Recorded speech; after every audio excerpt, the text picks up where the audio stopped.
ఏదైతే ఆ గ్రామంలో దుర్ఘటన జరిగిందో ప్రస్తుతం ఆ ఊరు ఆ ద్వారపూడి అనే గ్రామంలో ప్రస్తుతం మనం ఉన్నాం. ఏదైతే నలుగురు చిన్నారులను బలి తీసుకుందో ఆ కారు వద్ద ప్రస్తుతం మనం ఉన్నాం. చూసుకోవచ్చు కారు నెంబర్ AP05BC6909.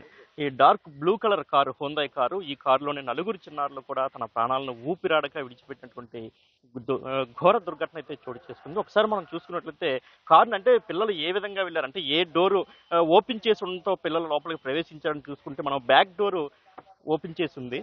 అంటే ఈ డోర్ ఓపెన్ అంటే ఈ డోర్ క్లోజ్ చేయడం కార్ డ్రైవర్ ఒకసారిగా మర్చిపోవడం అంటే వీళ్ళందరూ కూడా ముందు రోజు పెళ్లికి వెళ్ళి రావడం ఒకసారిగా నైట్ రావడంతో కార్ని అలా డోర్ లాక్ చేసి సరిగా లాక్ చేయడం చూసుకోలేదు, నిద్రమత్తులో ఉండడం కూడా డ్రైవర్ సరిగా మర్చిపోయాడని చెప్పేసి గ్రామస్తులు నిన్న మనతో చెప్పినటువంటి పరిస్థితి ఉంది. ఒకసారి మనం చూసుకోవచ్చు ఈ కార్ డోర్ అంటే మనం చూసుకున్నట్లయితే ఫ్రంట్ డోర్ మనం చూసుకుంటే ఆల్రెడీ లాక్ పడింది, కానీ బ్యాక్ డోర్ కి లాక్ పడలేదు అనమాట. సో లాక్ పడకపోవడంతో చిన్నారులు వేసవి సెలవులు కావడం, అందరూ ఇంటి దగ్గర ఉండడంతో ఈ నలుగురు చిన్నారులు కూడా సరదాగా ఆడుకోవడానికి ఈ ప్రాంగణంలోకి రావడం జరిగింది. ఇక్కడ మనం చూసుకోవచ్చు గ్రంథాలు ఇక్కడే లైబ్రరీ కూడా ఉన్నటువంటి పరిస్థితి. అదేవిధంగా మనకి కమ్యూనిటీ హాల్ కావచ్చు, వాటర్ ట్యాంక్ అంటే ఎంత ఒక ఖాళీ స్థలం, ఒక ఆట ప్రాంగణంలో ఇదంతా ఉండడంతో పిల్లలందరూ కూడా వాళ్ళ ఇల్లులు కూడా మనం చూసుకోవచ్చు.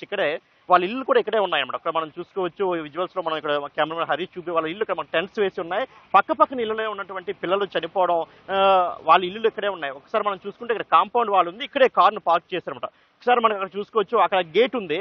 సో వాళ్ళందరూ కూడా ఆ ఇంట్లో నుంచి ఆ గేట్ లో నుంచి అలా బయట అంటే ఇంటి ముందునే ఉన్నదన్నమాట కారు. ఒక కాంపౌండ్ వాళ్ళు ఒక్కటే అడ్డుగా ఉంది. అక్కడ నుంచి వాళ్ళు గేటు ద్వారా లోపలికి వచ్చి సరదా అంటే రోజు ఎక్కడే ఆడుకుంటారు.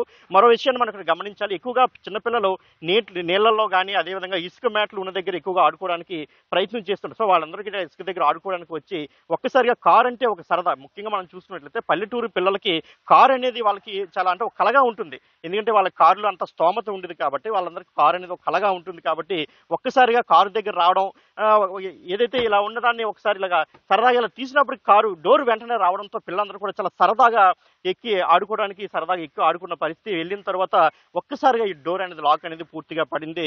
దీంతో సుమారు ఉదయం నుంచి అంటే ఉదయాన్నే సుమారు బ్రేక్ఫాస్ట్ చేసిన తర్వాత ఒక 10-11 గంటల సమయం నుంచి సుమారు రాత్రి 6-6:30 సమయం వరకు వాళ్ళందరూ కూడా ఇందులోనే ఉండిపోవడం జరిగింది. మొత్తం గ్రామస్తులందరూ కూడా వెతికినప్పటికీ కూడా కారులో ఉన్నారని అనుమానం ఎవరికీ కలగలేదు. ఒకసారి మనం చూసుకున్నట్లయితే కారులో పిల్లల యొక్క మనం ఇక్కడ చూసుకోవచ్చు, పిల్లల యొక్క అటు రబ్బర్ బ్యాండ్స్ కావచ్చు, అదేవిధంగా ఆడపిల్లలు ఎందుకంటే ముగ్గురు ఆడపిల్లలు చనిపోయినటువంటి పరిస్థితి. బ్యాంగిల్స్ కావచ్చు, వారి యొక్క రబ్బర్ బ్యాండ్స్ కావచ్చు, అదేవిధంగా వారి యొక్క చెప్పులు మనం చూసుకోవచ్చు. అక్కడ చూసుకున్నట్లయితే ఆ మూల మనం అంటే సీటు దగ్గర మనకి చెప్పులు కూడా కనిపిస్తున్నటువంటి పరిస్థితి అయితే ఉంది. అదేవిధంగా మనం చూస్తుంటే వాటర్ బాటిల్స్ కావచ్చు, మొత్తం ఇదంతా కూడా అంటే చిన్నపిల్లలు మలమూత్ర విసర్జన కూడా చేసి ఉంది. ఎందుకంటే వాళ్ళకి ఊపిరి ఆడకపోవడం, బయటికి వెళ్ళే అవకాశం లేకుండా ఒకసారి భయంతో కావచ్చు వాళ్ళందరూ కూడా ఊపిరాడకి చనిపోయిన పరిస్థితి. అదేవిధంగా ఇక్కడ మనకి రక్తం అంటే ఉదయం నుంచి వెతికిన తర్వాత ఎక్కడా దొరకపోవడంతో ఒకరు అంటే కారులో ఎవరో ఉన్నారని చెప్పేసి వేరొకరు చెప్పడంతో ఒక్కసారిగా మనకి ఈ కారు యొక్క డోర్ గ్లాస్ ని పగలగొట్టడం జరిగింది. మనం మొత్తం ఈ గ్లాస్ యొక్క మొత్తం చూసుకోవచ్చు. డోర్ గ్లాస్ ఏ విధంగా పగలగొట్టి చూసిన తర్వాత పిల్లలు తీసి వాళ్ళని హాస్పిటల్ తరలించేలోపే నలుగురు చిన్నారులు కూడా చనిపోయినటువంటి పరిస్థితి అయితే ఉంది. అలాగే ఇప్పటికే వాళ్ళకి పోస్ట్ మార్టం కూడా పూర్తి చేశారు. అంత్యక్రియలు కూడా సిద్ధమవుతున్నటువంటి పరిస్థితి ఉంది.